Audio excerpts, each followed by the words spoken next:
السلام علیکم ورحمۃ اللہ وبرکاتہ۔ آج میں آپ کو گھر سے باہر نکلنے کی دعا اور گھر میں داخل ہونے کی دعا بتاؤں گی۔ گھر سے جب آپ باہر نکلیں تو کوشش کریں کہ یہ دعا پڑھ کر نکلیں۔ بسم اللہ توکلت علی اللہ، بسم اللہ توکلت علی اللہ، لا حول ولا قوۃ الا باللہ۔ اللہ کے نام کے ساتھ میں نے اللہ پر بھروسہ کیا اور اللہ کی مدد بغیر نہ کسی چیز سے بچنے کی طاقت ہے اور نہ قوت ہے۔ اس کے ساتھ ایک اور دوسری دعا ہے، آپ چاہیں تو ایک پڑھ لیں یا چاہیں تو دونوں پڑھ لیں۔ اللہم انی اعوذ بک ان اذل او اذل او اذل او اذل او اظلم او اظلم او اجہل او یجہل علی۔ اس کا ترجمہ یہ ہے کہ اے اللہ، میں تیری پناہ مانگتی ہوں یا مانگتا ہوں اس بات سے کہ میں گمراہ ہو جاؤں یا مجھے گمراہ کیا جائے، میں پھسل جاؤں یا مجھے پھسلایا جائے، میں کسی پر ظلم کروں یا کوئی مجھ پر ظلم کرے، میں کسی پر جہالت کروں یا کوئی مجھ پر جہالت کرے۔ آپ ان دونوں میں سے کوئی ایک بھی پڑھ سکتے ہیں، دونوں دعائیں بھی پڑھ سکتے ہیں۔ کوشش کیجئے کہ دونوں ہی پڑھیں، کیونکہ یہ دونوں کا ترجمہ ماشاءاللہ اتنا اچھا ہے کہ آپ سوچ بھی نہیں سکتے کہ اللہ تعالیٰ کی حفاظت میں آپ آ جاتے ہیں۔ اتنی اچھی اس میں جو دعائیں ہیں، آپ اس کے ورڈ اور اس کے میننگز پہ غور کیجیے گا۔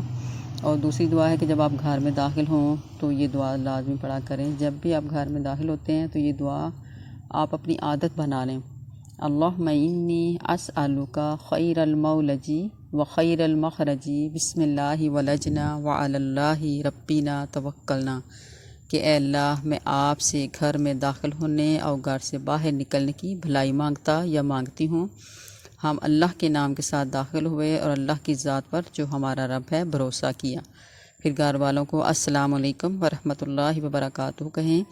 جب گھر میں کوئی نہ ہو تو السلام علینا وعلی عباد اللہ الصالحین کہیں، کیونکہ فرشتے آپ کے سلام کا جواب دیتے ہیں۔ اور یہ نہ سوچا کریں کہ گھر میں کوئی نہیں ہے، بلکہ گھر میں فرشتے ہوتے ہیں۔ اگر آپ پورا سلام کرتے ہیں، جیسے السلام علیکم کہہ دیتے ہیں، تو اس سے آپ کو 10 نیکیاں ملیں گی۔ کوشش کریں کہ آپ 30 نیکیاں بغیر کسی محنت کے اپنی عادت میں شامل کریں۔ اللہ تبارک و تعالی ہر ممکن، یہ ان کی کوشش ہوتی ہے کہ میرا بندہ ایک نیکی کرے تو اس کو 10 گنا، چاہے تو 30 گنا، چاہے تو 70 گنا بڑھا دیتا ہے اجر و ثواب کے لحاظ سے۔ لیکن جب تک انسان برائی کا ارادہ کرے اور وہ برائی پوری طرح جب وہ سر انجام نہ دے لے، تب تک اللہ تعالیٰ اس کی برائی نہیں لکھتے۔ لیکن اگر آپ نیکی کا ارادہ بھی کرتے ہیں نا، اور وہ کام آپ انشاءاللہ کہہ کے کہ میں انشاءاللہ یہ اچھا کام کروں گا، تو وہ نیکیاں اللہ تعالیٰ لکھ دیتے ہیں۔ لیکن برائی کا بدلہ تب تک نہیں لکھتے جب تک آپ وہ برائی نہیں کر لیتے، اور نیکی کا اجر جب آپ اپنی ارادہ بھی کر لیتے ہیں نا، تو اللہ تبارک و تعالیٰ وہ آپ کو اجر عطا کرتے ہیں۔ تو اس لیے کوشش کریں ان دعاؤں کو پڑھنے کی۔ یاد نہیں ہوتی تو آپ ڈیلی سنا کریں، انشاءاللہ تعالیٰ آپ کو یاد خود بخود ہو جائیں گی۔ اور اگر نہیں تو سن لیا کریں، جب تک آپ کو یاد نہیں ہوتی تو آپ کو ڈیلی سننے سے انشاءاللہ تعالیٰ یاد ہو جائیں گی۔ اللہ تعالیٰ آپ کا حامی مددگار ہو۔ نیکی کے کاموں میں بڑھ چڑھ کر خود بھی پارٹیسپیٹ کریں، دوسروں کو ساتھ بھی شیئر کریں۔